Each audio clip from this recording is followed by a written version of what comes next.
Sort of the idea people would have about someone who loves drama is, oh, they're so confident, or they love being up on the stage in front of everyone. I do find that terrifying, but there's something very, very satisfying about it, and it's hard to put your finger on it.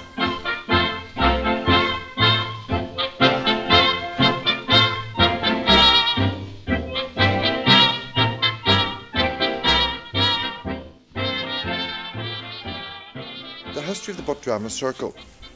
The club itself was formed back in 1959. There would be little or no drama in the town here. So a group of teenagers, as they were then, came together to form the drama group. They worked out of the old Butt Hall Centre, which was a dance hall back then, but there was a stage in it. And that's where they would have got the name out of it. They would have taken the club name from the building, who was named after Isaac Butt, who was the leader of Home Rule. The way our schedule lay or fell, it was 6 shows and 8 nights, all around Ulster and different places. So, it was fairly exhausting, but it ended and it was okay. And now we're coming up to our final show in Strabane. So we're putting the final touches now to this. Competing in the 3-act drama festival that's run over the country. In the competition, you have one day to get into the theatre, put up your set, rig your lights, do your sound checks, perform the show and strike the set and move on. The play we're doing at the minute is Brian Friel's Dancing at Lunasa. It's the one topic. Are you going to the harvest dance? Who are you going with? What are you wearing? Oh, this year's going to be the biggest ever and the best ever. The reason I love doing that is because you get totally immersed in it and it just cuts you off from reality for the hours that you're here, and I love that. I think it's good for everybody if they have some hobby that they can just shut out reality and come in and be somebody else for a while and get totally engrossed in a different life for a wee while. I love that about it. Yeah. That's why I'm doing it. It's just a bug. That's the only way to describe it. It's once and you hear people talk about catching the acting bug. Yeah. It really is. It's the adrenaline you get from being on stage or being involved, even working backstage as part of the crew, the technicians. It's just the buzz you get out of a live show is unbelievable. Marry me, Chrissy. Are you listening to me? I hear you. Will you marry me when I come back in 2 weeks? I don't think so, Jerry. I saw an advertisement in the local paper for a beginner's drama course, and it was actually, the tutor was JC, my castmate here. Mm-hmm. It started a bit of a bug. Good tune. What are you at? Don't talk. Oh God, Jerry. Not a word. They're watching us. Who is? Maggie and Aggie from the kitchen window. Hope so. And Kate? And Father Jack? Better still. Said effect. I think life can get a little bit boring if you stay with the status quo.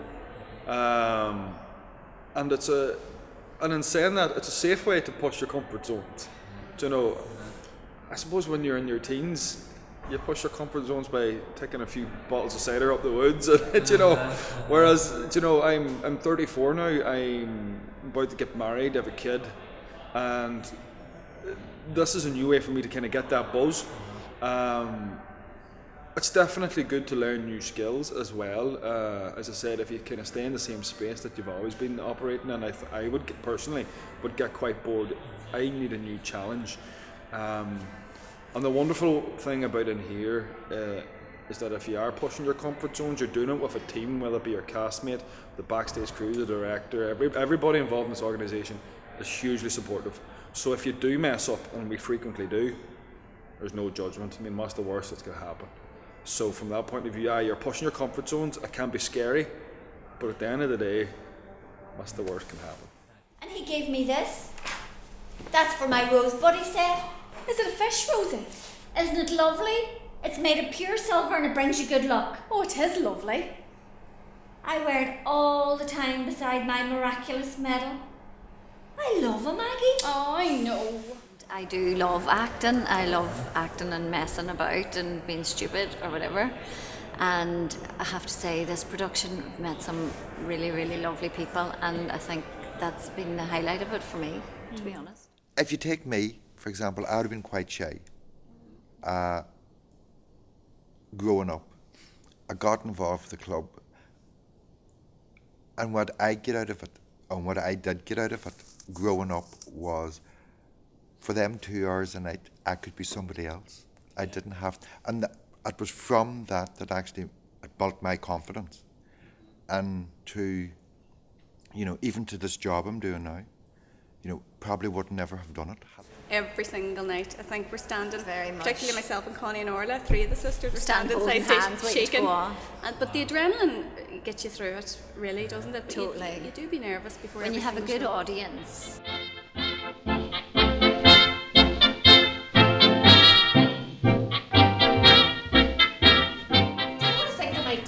I think I might just start wearing lipstick. Do you hear this, Maggie? Steady on, girl. Today's the lipstick, tomorrow's the gin I bottle. think I just might. As long as Kate's not around. Do you want to make a pagan of yourself?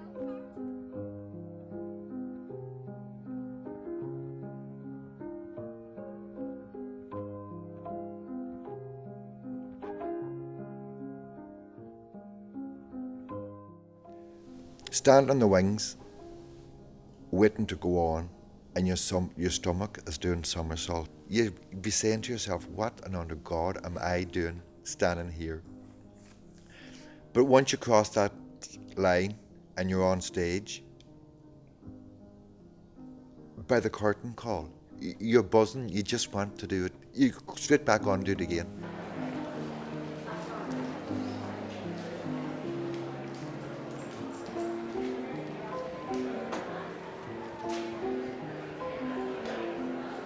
And on top of that, Swahili has been his language for 25 years. So it's not that his mind is confused, it's just that he has difficulty finding the English words for what he wants to say.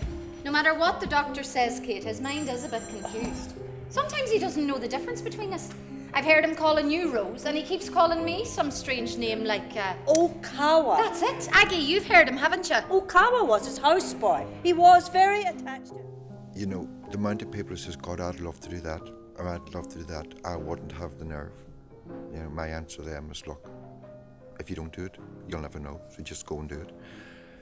And I suppose that's where a lot of people in amateur drama start as by somebody saying, look, you've nothing to lose, you know. It's not, nobody's going to die, it's not the end of the world. If you mess up, you know, just go and do it. So that's my advice to anybody.